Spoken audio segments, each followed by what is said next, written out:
Hello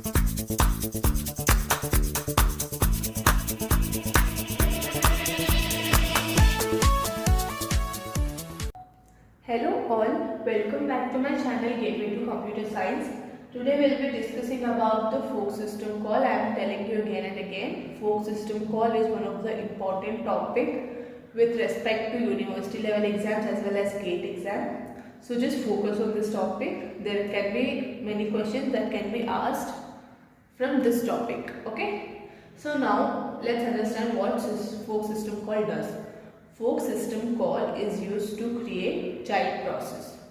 So the main program that is getting executed is the parent process, and whenever you use this fork system call, child process is created. Okay. Now this child process will be a clone of parent process, and it will have its own ID, own registers, own space. For example, now if there is one process created and if you give fork system call, the exact copy of that main program will be created, and that is the child process. Okay, the main program is the parent process and the child process is the copy of the main program. So whatever things are present in the parent process, the child process will also have the same things. Okay, so it is a clone of the parent process and it will have its own ID, register, space, everything. Okay, now when you execute this fork system call, if it returns 0, that means the child process is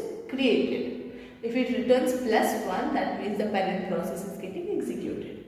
If it is -1, that means the child process is not created, and mostly this scenario is not considered. In most of the cases, it is not considered. So we'll only go with 0 and +1. Now let's understand one example. When you give fork system call and when you won't give fork system call, what happens? So we'll understand the fork system call with an example.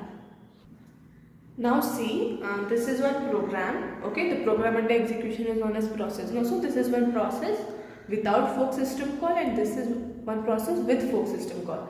You have the main program. Inside the main program, you are giving the instruction to print hello. So what will happen here is, it will print and give you hello once. Okay, hello will be printed once. Now here, the main program is there.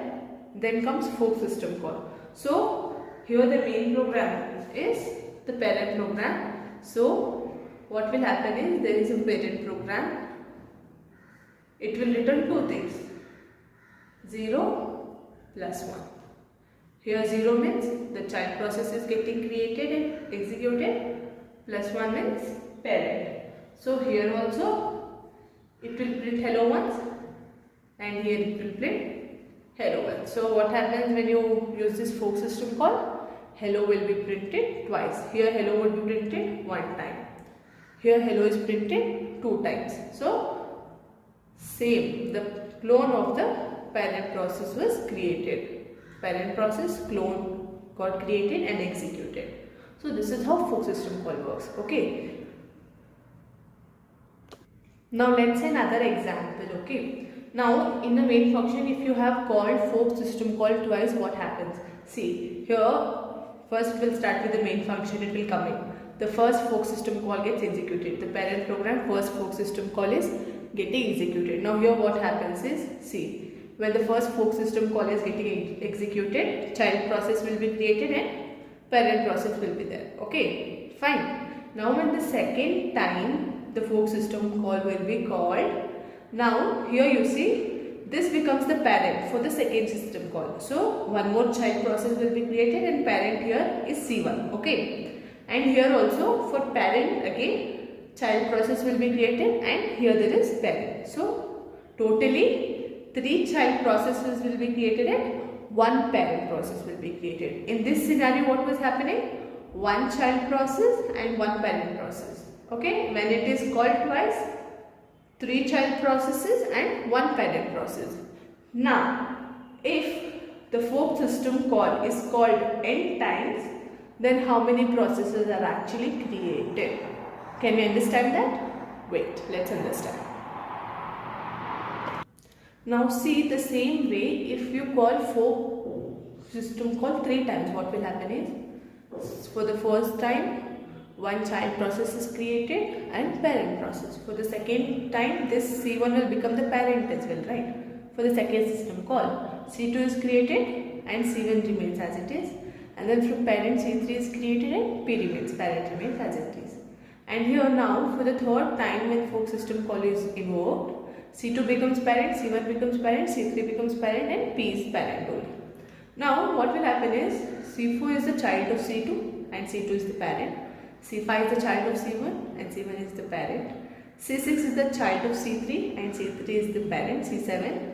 So total number of processes that are created are 8. 7 child processes, 1 parent process. So if there are n fork system calls, then there will be 2 power n times the processes are created.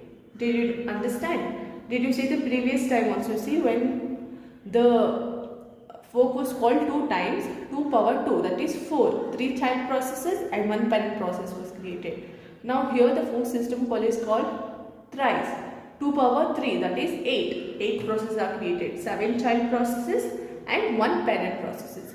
So from this we can come to the conclusion that when we have n times the fork system call is being called, then the total number of processes created are 2 power n, and the total number of child processes, sometimes they can ask you separately how many child processes are created, then you can tell 2 power n minus 1, because 1 is parent process, right? So you will deduct that 1 and you will tell the number of child processes are 2 power n minus 1.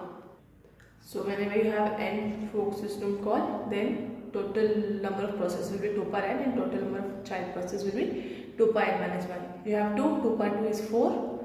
As we had seen earlier, 3 child processes and 1 parent process. Here you see, if you have 3 system calls, total number are 1, 2, 3, 4, 5, 6, 7, 8. 8 processes are created in which 1 is parent, so the remaining number are child. Okay? So this is how you calculate when they'll ask you about the number of processes created or number of child processes created. Fine? So this was about the fork system call, and I hope you have understood the topic very well. So if you have any doubts, please feel free to ask it in the comment section.